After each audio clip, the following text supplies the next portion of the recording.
안녕하십니까? 소윤섭의 팟캐스트는 4차원 생활의 고민을 함께 나누는 4차원 생활의 상담소를 개설하였습니다. 여러분들의 고민이 무엇인지 미리 짚어볼 것입니다. 소윤섭의 팟캐스트는 4차원 생활을 앞장서서 해결해 보겠다고 다짐하면서 시작하겠습니다.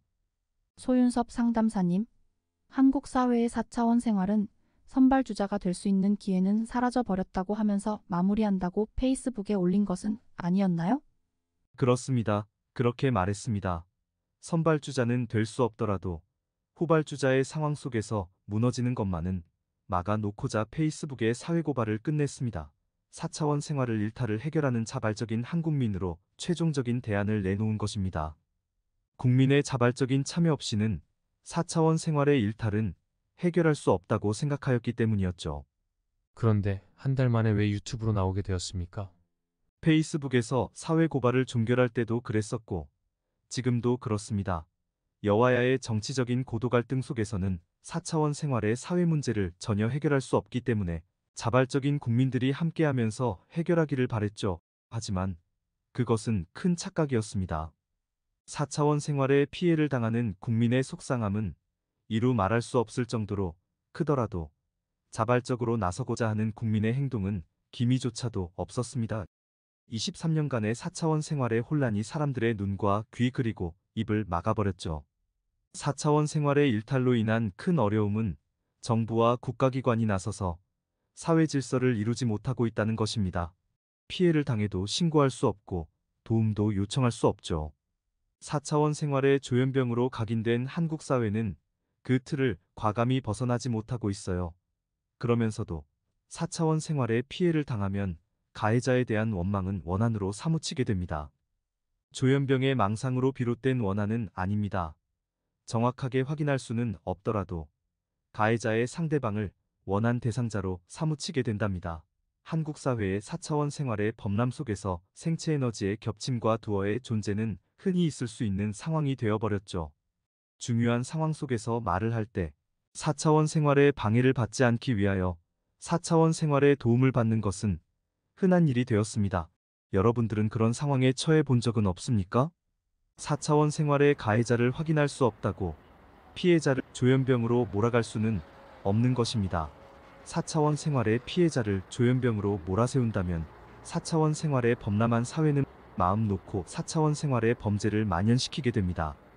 세상 사회의 사람들도 4차원 생활의 피해는 말조차 하지 않는다고 하면서 묵인된 규범으로 말하기도 합니다. 한국 사회의 4차원 생활은 묵인된 규범일까요? 묵인된 규범이 아니라 어쩌다가 살아가는 방식이 되어버린 것이지요.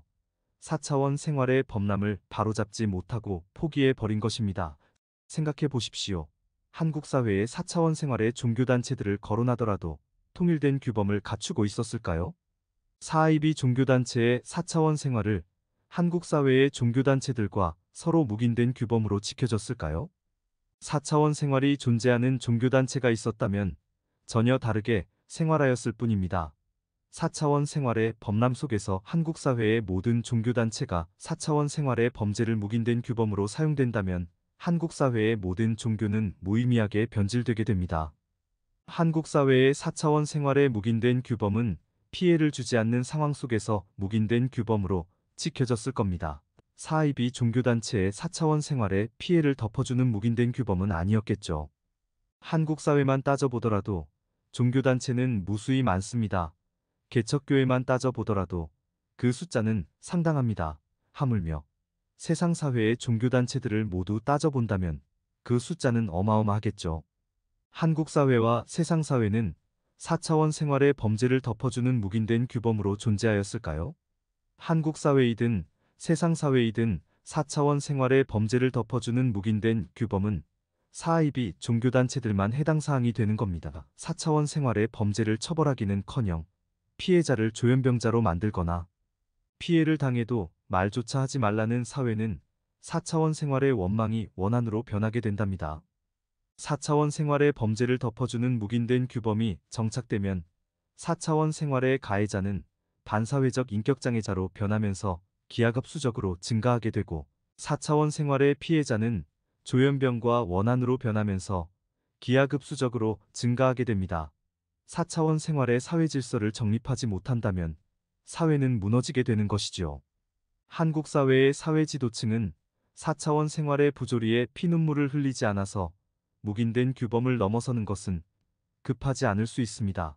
4차원 생활의 부조리는 권력과 돈의 힘에 약하기 때문에 그럴 수 있습니다. 하지만 한국 사회의 중산층과 서민층은 4차원 생활의 부조리에 피눈물을 흘렸답니다. 권력과 돈이 없어서 4차원 생활의 피해를 몸뚱이로만 막아낸 것이지요.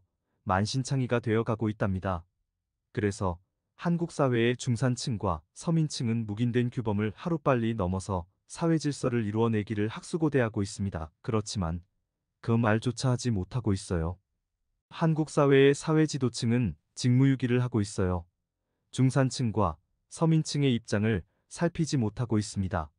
권력과 돈의 여유로움으로 4차원 생활의 피해를 피하고 있어서 국민의 고초를 알지 못합니다. 한국 사회의 4차원 생활의 일탈을 방임해서는 안 됩니다. 4차원 생활에 관한 말을 할 수 없다고 하지 말아야 합니다.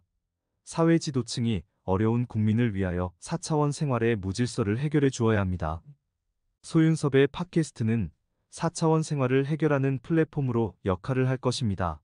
4차원 생활의 부조리를 국가기관에 신고도 할 수 없고 도움도 청할 수 없는 사회적인 빈 공간을 채워놓고자 합니다. 여러분들이 함께 한다면 4차원 생활을 바로잡는 힘이 될 수 있어요. 여러분들도 힘을 가질 수 있습니다. 4차원 생활의 부조리로 억울하고 속상했던 마음을 저와 함께 해결해 보지 않겠습니까?